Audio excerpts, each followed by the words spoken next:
Hello dear students, welcome to our YouTube channel stake study. Dear students, आज के इस video में मैं आप सभी के लिए लेकर आया हूं फिजिक्स के कुछ महत्वपूर्ण क्वेश्चन जो कि आने वाली पॉलिटेक्निक की परीक्षा में पूछे जाएंगे। तो डियर स्टूडेंट्स, इस वीडियो को लास्ट तक देखिए, आपको सभी क्वेश्चन समझ में आएंगे। हमारा फर्स्ट क्वेश्चन है, कह रहा है समुद्र में उठने वाला ज्वार का कारण है, यानी कि जो समुद्र में ज्वार उठता है उसका कारण क्या होता है। ऑप्शन ए है चंद्रमा का पृथ्वी पर लगने वाला गुरुत्वाकर्षण, ऑप्शन बी है सूर्य का पृथ्वी पर लगने वाला गुरुत्वाकर्षण, और ऑप्शन सी है हमारे पास शुक्र का पृथ्वी पर लगने वाला गुरुत्वाकर्षण, और ऑप्शन नंबर डी है पृथ्वी के स्वयं का गुरुत्वाकर्षण का प्रभाव। तो डियर स्टूडेंट, जो समुद्र में ज्वार उठता है उससे हमारा जो चंद्रमा होता है, यानी कि मून होता है, उसका जो अर्थ होती है, अर्थ पर जो गुरुत्वाकर्षण का प्रभाव लगता है, उसके कारण जो समुद्र में ज्वार उठने लगता है। तो डियर स्टूडेंट, इस क्वेश्चन का राइट आंसर हो जाएगा ऑप्शन नंबर ए। ये क्वेश्चन आप लोग याद कर लीजिए, ये क्वेश्चन मोस्ट इंपॉर्टेंट है। और अगला क्वेश्चन है क्वेश्चन नंबर 2, हमारे पास कह रहा है यदि गुरुत्वीय प्रभाव कम हो, यानी कि ग्रेविटेशनल इफेक्ट कम हो, तो निम्न में से कौन सा बल बदलेगा।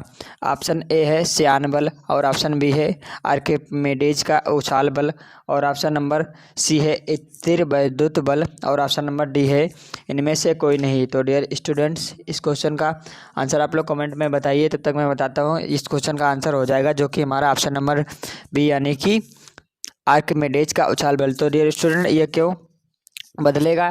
क्योंकि यह वस्तु के भार पर निर्भर करता है, जो कि आर्किमिडीज का सिद्धांत होता है, वह वस्तु के भार पर निर्भर करता है। तो डियर स्टूडेंट, इस क्वेश्चन का राइट आंसर है हमारा ऑप्शन नंबर बी। और अगला क्वेश्चन है, कह रहा है गुरुत्वाकर्षण नियतांक, यानी कि ग्रेविटेशनल कांस्टेंट जी का मान निर्भर करता है।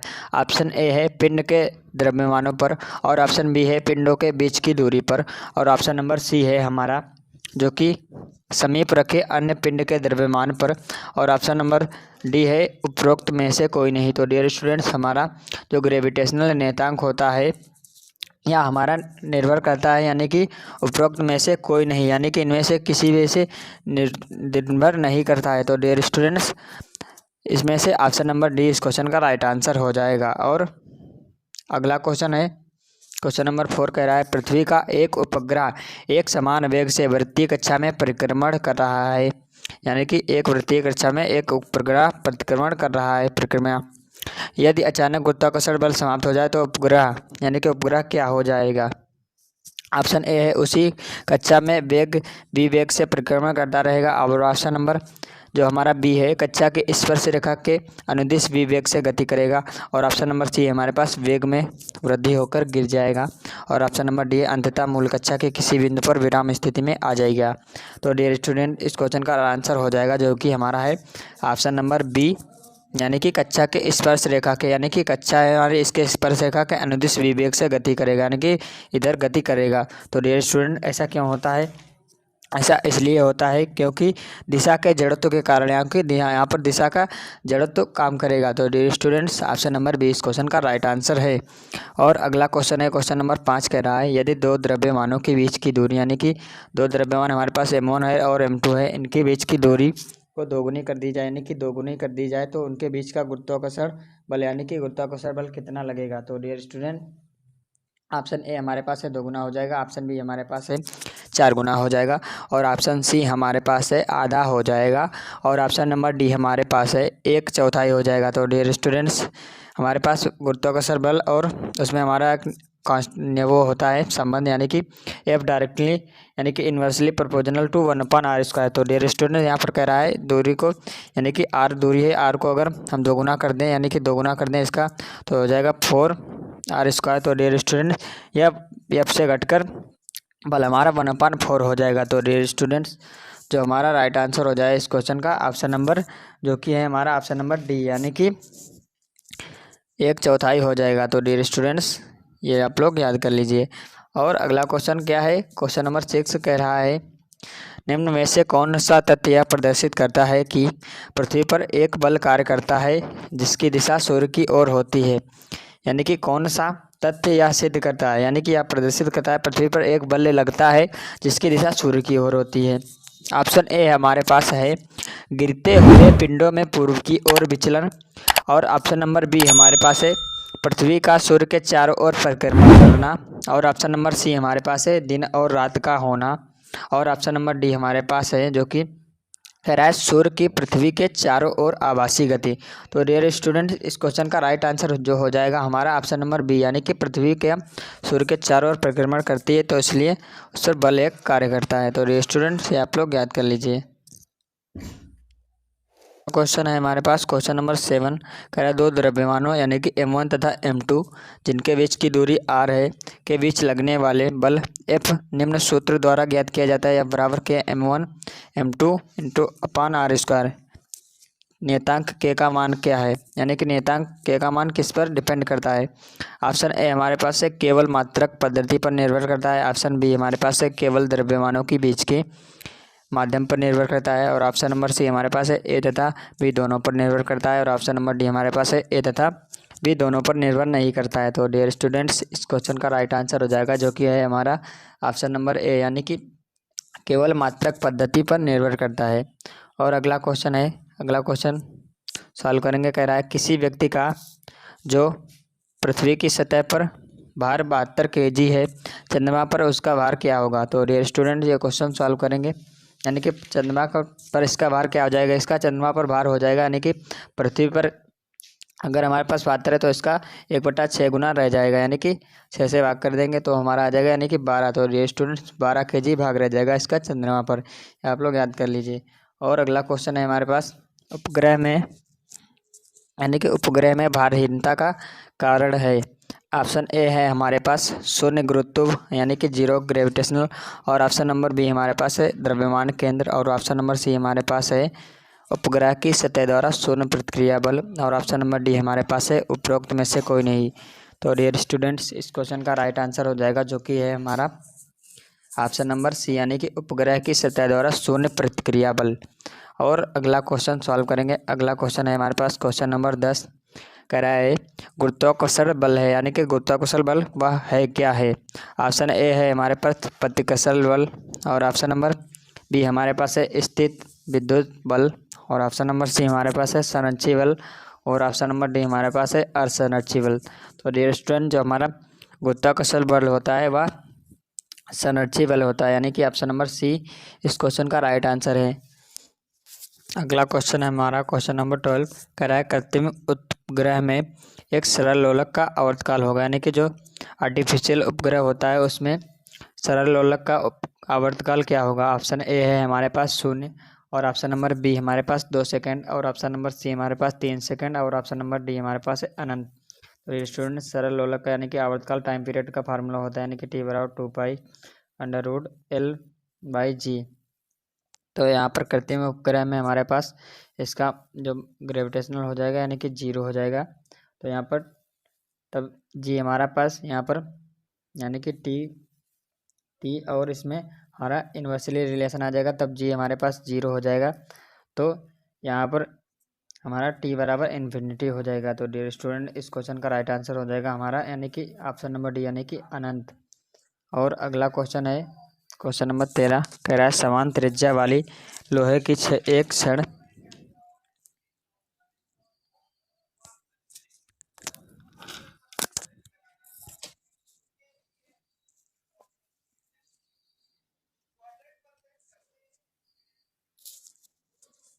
अगला क्वेश्चन है क्वेश्चन नंबर 13, कह रहे समान त्रिज्या वाली लोहे की एक गेंद और लकड़ी की एक गेंद h ऊंचाई से निर्वात में छोड़ी जाती है, यानी कि 2 गेंदें छोड़ी जाती है, एक लोहे की है और एक लकड़ी की है, आकाश से छोड़ी जाती हैं समान ऊंचाई से h ऊंचाई से।